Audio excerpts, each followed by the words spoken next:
Good morning. Why would you put biscuits in Trex?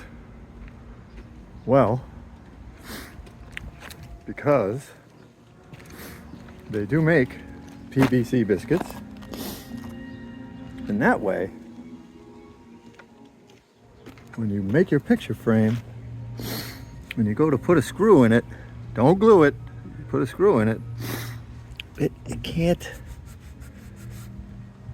be out of alignment. That's why. Because it's better. That's what I think. And then you get pretty groovy results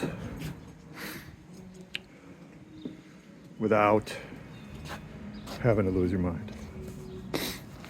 Have a great day.